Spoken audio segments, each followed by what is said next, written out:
오늘 우리가 함께 통독하게 되실 사무엘상 8장에서 10장까지의 내용은 이러합니다.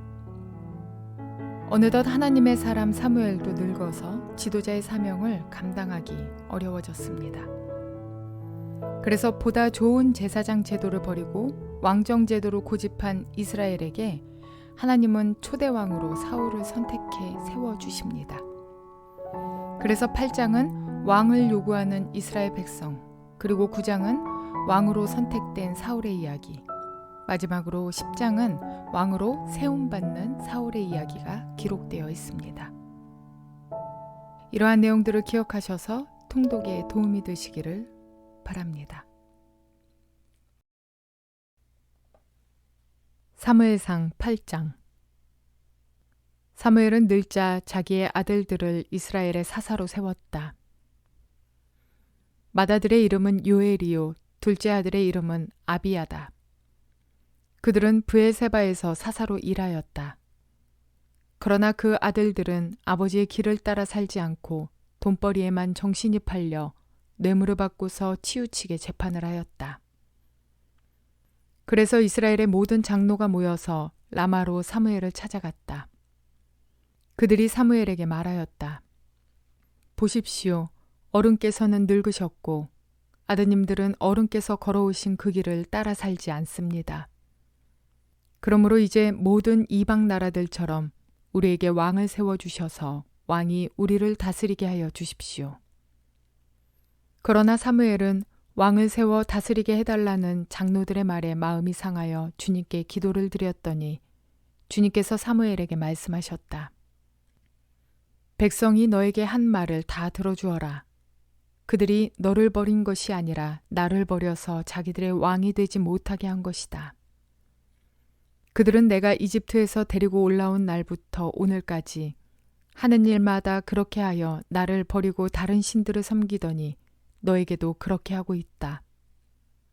그러니 너는 이제 그들의 말을 들어주되 엄히 경고하여 그들을 다스릴 왕의 권한이 어떠한 것인지를 알려주어라. 사무엘은 왕을 세워달라고 요구하는 백성들에게 주님께서 하신 모든 말씀을 그대로 전하였다. 당신들을 다스릴 왕의 권한은 이러합니다. 그는 당신들의 아들들을 데려다가 그의 병거와 말을 다루는 일을 시키고 병거 앞에서 달리게 할 것입니다. 그는 당신들의 아들들을 천부장과 50부장으로 임명하기도 하고 왕의 밭을 갈게도 하고 곡식을 거두어 드리게도 하고 무기와 병거의 장비도 만들게 할 것입니다.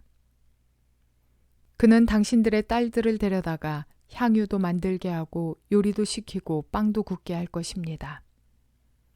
그는 당신들의 밭과 포도원과 올리브밭에서 가장 좋은 것을 가져다가 왕의 신하들에게 줄 것이며 당신들이 둔 곡식과 포도에서도 열의 하나를 거두어 왕의 관리들과 신하들에게 줄 것입니다. 그는 당신들의 남종들과 여종들과 가장 뛰어난 젊은이들과 나귀들을 끌어다가 왕의 일을 시킬 것입니다. 그는 또 당신들의 양떼 가운데서 열의 하나를 거두어 갈 것이며 마침내 당신들까지 왕의 종이 될 것입니다. 그때에야 당신들이 스스로 택한 왕 때문에 울부짖을 터이지만 그때 주님께서는 당신들의 기도에 응답하지 않으실 것입니다.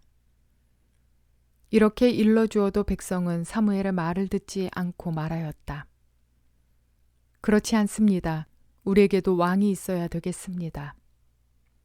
우리도 모든 이방 나라들처럼 우리의 왕이 우리를 다스리며 그 왕이 우리를 이끌고 나가서 전쟁에서 싸워야 할 것입니다. 사무엘이 백성의 모든 말을 듣고 나서 주님께서 들으시도록 다 아뢰니 주님께서 사무엘에게 말씀하셨다. 너는 그들의 말을 받아들여서 그들에게 왕을 세워주어라. 그래서 사무엘은 이스라엘 사람들에게 각자 자기의 성읍으로 돌아가라고 일렀다. 사무엘상 9장. 베냐민 지파에 기스라고 하는 유력한 사람이 있었다.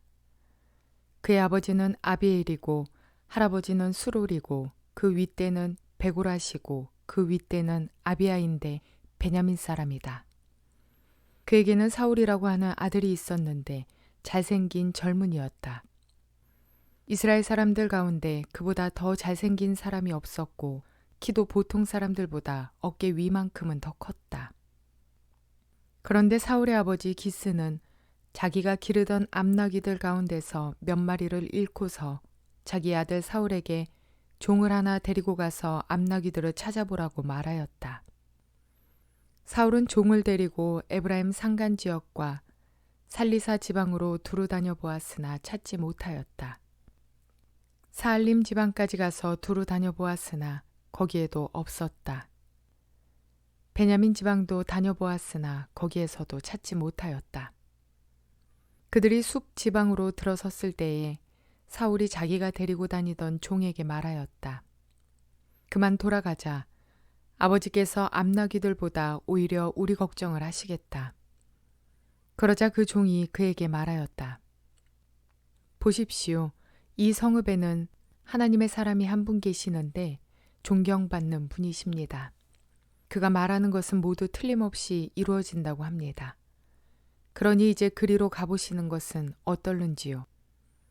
혹시 그가 우리에게 우리가 가야 할 길을 알려줄지도 모릅니다. 사울이 종에게 말하였다. 그래, 한번 가보자. 그런데 우리가 그분에게 무엇을 좀 가지고 가야겠는데 우리 주머니에는 빵 하나도 남아있지 않으니 하나님의 사람에게 드릴 예물이 없구나. 우리에게 뭐 남아있는 것이 좀 있느냐? 종이 다시 사울에게 대답하였다. 아, 나에게 은전 한 푼이 있습니다. 이것을 하나님의 사람에게 드리고 우리가 갈 길을 가르쳐 달라고 하겠습니다. 옛적에 이스라엘에서 사람들이 하나님께 물으려고 할 때에는 선견자에게 가자고 말하였다. 오늘날 우리가 예언자라고 하는 이들을 옛적에는 선견자라고 불렀다. 사울이 종에게 말하였다. 좋은 생각이다. 어서 가자. 그리하여 그들은 하나님의 사람이 있는 성읍으로 갔다. 그들은 성읍으로 가는 비탈길로 올라가다가 물길로 내려오는 처녀들을 만나 선견자께서 성읍에 계십니까? 하고 물었다. 처녀들이 그들에게 대답하였다. 예, 계십니다. 지금 막 저 앞으로 가셨습니다. 서둘러서 가시면 따라가서 만나실 수 있습니다. 오늘 사람들이 산당에서 제사를 드리기 때문에 그분이 방금 성읍으로 들어가셨습니다. 그러니까 두 분께서 성읍으로 들어가시면 그분이 식사하러 산당으로 올라가시기 전에 틀림없이 그분을 만날 것입니다. 그분이 도착할 때까지는 아무도 먹지 않습니다. 그분이 제물을 축사한 다음에야 초대받은 사람들이 먹기 때문입니다. 그러니 지금 올라가시면 그분을 만날 수 있습니다. 그들이 성읍으로 올라가 성읍 안으로 들어가서 보니 사무엘이 마침 산당으로 올라가려고 맞은 쪽에서 나오고 있었다. 사울이 오기 하루 전에 주님께서 사무엘에게 알리셨다. 내일 이맘때에 내가 베냐민 땅에서 온 한 사람을 너에게 보낼 것이니 너는 그에게 기름을 부어 나의 백성 이스라엘의 영도자로 세워라. 그가 나의 백성을 블레셋 사람의 손에서 구해낼 것이다. 나의 백성이 겪는 고난을 내가 보았고 나의 백성이 살려달라고 울부짖는 소리를 내가 들었다. 사무엘이 사울을 보았을 때 주님께서 그에게 말씀하셨다. 이 젊은이가 내가 너에게 말한 바로 그 사람이다. 이 사람이 나의 백성을 다스릴 것이다. 사울이 성문 안에 있는 사무엘에게 다가가서 말하였다. 선견자의 집이 어디에 있는지 알려주십시오. 사무엘이 사울에게 대답하였다. 바로 내가 그 선견자요. 앞장서서 산당으로 올라가시지요. 두 분은 오늘 나와 함께 저녁을 듭시다. 물어보시려는 것은 내일 아침에 다 말씀드리겠습니다. 그리고 나서 두 분을 보내드리겠습니다. 사흘 전에 잃어버린 암나귀들은 이미 찾았으니 그것은 걱정하지 마십시오. 지금 온 이스라엘 사람들의 기대가 누구에게 걸려 있는지 아십니까? 바로 그대와 그대 아버지의 온 집안입니다. 사울이 대답하였다. 저는 이스라엘 지파들 가운데서도 가장 작은 베냐민 지파 사람이 아닙니까? 그리고 저의 가족은 베냐민 지파의 모든 가족 가운데서도 가장 보잘것없는데 어찌 저에게 그런 말씀을 하십니까? 사무엘은 사울과 그의 종을 데리고 방으로 들어가서 초대받은 사람들의 윗자리에 앉혔다. 거기 모인 사람들은 30명쯤 되었다. 사무엘이 요리사에게 일렀다. 내가 자네에게 잘 간수하라고 부탁하며 맡겨두었던 부분을 가져오게. 요리사가 넓적다리와 거기에 붙어있는 것을 가져다가 사울 앞에 놓으니 사무엘이 말하였다. 보십시오. 준비해 두었던 것입니다. 앞에 놓고 드십시오. 내가 사람들을 초청할 때부터 지금 이렇게 드리려고 보관해 두었던 것입니다. 그래서 그날 사울은 사무엘과 함께 먹었다. 그들은 산당에서 내려와 성읍으로 들어갔다. 침실이 지붕에 준비되어 있었으므로 사무엘과 사울은 거기에서 누워서 잤다. 다음날 동틀 무렵에 사무엘이 지붕에서 사울을 깨웠다. 일어나십시오. 발에다 드리겠습니다. 사울이 일어나니 사무엘은 사울과 함께 바깥으로 나갔다. 성읍 끝에 이르렀을 때에 사무엘이 사울에게 저 종을 앞에 먼저 보내십시오 하고 말하였다. 그 종이 한참 앞서서 가니 사무엘이 다시 사울에게 내가 하나님의 말씀을 들려드리겠으니 잠깐 서 계십시오 하고 말하였다. 사무엘상 10장.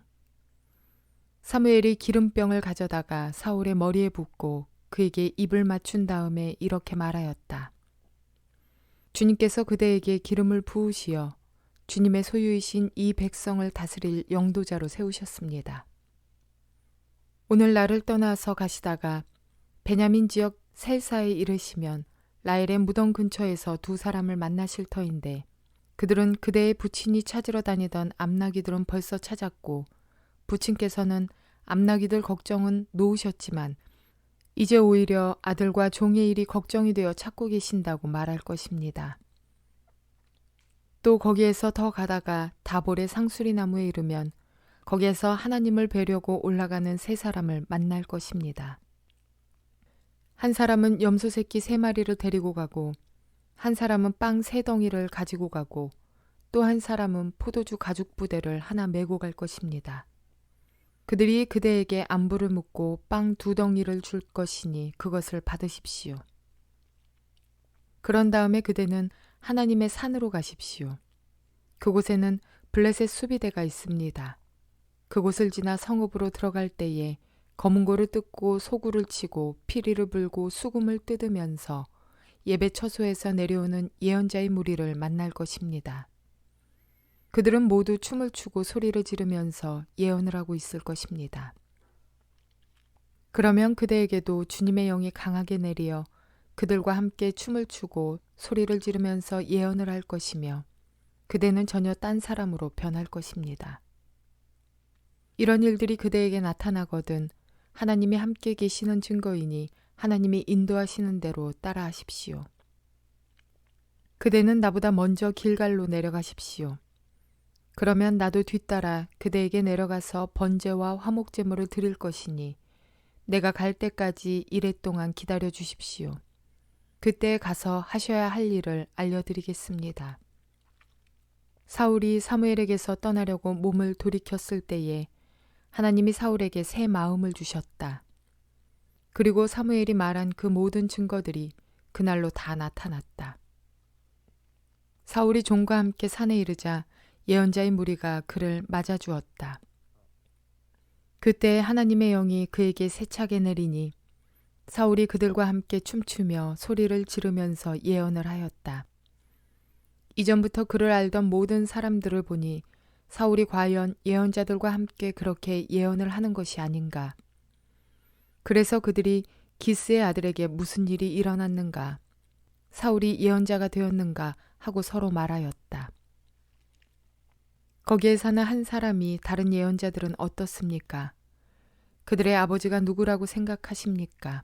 하고 물었으므로 사울마저도 예언자가 되었는가 하는 속담이 생겼다. 사울은 예언을 마치고 나서 산당으로 갔다. 사울의 삼촌이 사울과 그 종에게 어디를 갔었느냐 하고 물었다. 사울이 대답하였다. 암나귀들을 찾으러 갔지만 찾을 수가 없어서 사무엘에게 갔었습니다. 사울의 삼촌이 또 말하였다. 사무엘이 너희에게 무슨 말씀을 하시더냐? 나에게 말하여라. 사울이 삼촌에게 말하였다. 암나귀들은 이미 찾았다고 우리에게 일러주셨습니다. 그러나 사무엘이 사울 자신에게 왕이 될 것이라고 말한 것은 그에게 알려주지 않았다. 사무엘이 백성을 미스바로 불러 주님 앞에 모아놓고 이스라엘 자손에게 하나님이 하신 말씀을 전하였다. 나 주 이스라엘의 하나님이 말한다. 내가 이스라엘을 이집트에서 데리고 올라왔고 내가 너희를 이집트 사람의 손과 너희를 학대하던 모든 나라의 손에서 건져내었다. 그러나 오늘날 너희는 너희를 모든 환난과 고난 속에서 건져낸 너희 하나님을 버리고 너에게 왕을 세워달라고 나에게 요구하였다. 좋다. 이제 너희는 지파와 집안별로 나 주 앞에 나와 서거라. 사무엘이 이스라엘의 모든 지파를 앞으로 나오게 하니 주님께서 베냐민 지파를 뽑으셨다. 사무엘이 베냐민 지파를 각 집안별로 앞으로 나오게 하니 마드리의 집안이 뽑혔고 마드리의 집안 남자들을 앞으로 나오게 하니 기스의 아들 사울이 뽑혔다. 사람들이 그를 찾았지만 보이지 않았다. 그래서 사람들이 다시 주님께 여쭈어 보았다. 그 사람이 여기에 와 있습니까? 주님께서 말씀하셨다. 그는 짐짝 사이에 숨어 있다. 사람들이 달려가 거기에서 그를 데리고 나왔다. 그가 사람들 가운데 섰는데 다른 사람들보다 어깨 위만큼은 더 커 보였다. 사무엘이 온 백성에게 말하였다. 주님께서 뽑으신 이 사람을 보아라. 온 백성 가운데 이만한 인물이 없다. 그러자 온 백성이 환호성을 지르며 임금님 만세 하고 외쳤다. 사무엘이 왕의 제도를 백성에게 알려준 다음 그것을 책에 써서 주님 앞에 보관하여 두고 온 백성을 각자의 집으로 돌아가게 하였다. 사울이 기브아에 있는 자기의 집으로 돌아갈 때에 하나님께 감동을 받은 용감한 사람들이 사울을 따라갔다. 그러나 몇몇 불량배들은 이런 사람이 어떻게 우리를 구할 수 있겠느냐 하고 떠들면서 그를 업신여기고 그에게 예물도 바치지 않았다. 그러나 사울은 못 들은 척 하였다. 사랑이 많은 쪽과 사랑이 적은 쪽이 다투게 되면 사랑이 적은 쪽이 이긴다는 사실을 사랑을 해본 사람은 아실 것입니다. 그래서 부모와 자식 간에는 자식이 이기고 자식 이기는 부모 없다고도 말합니다. 이스라엘 백성과 하나님과의 관계에서도 마찬가지였습니다.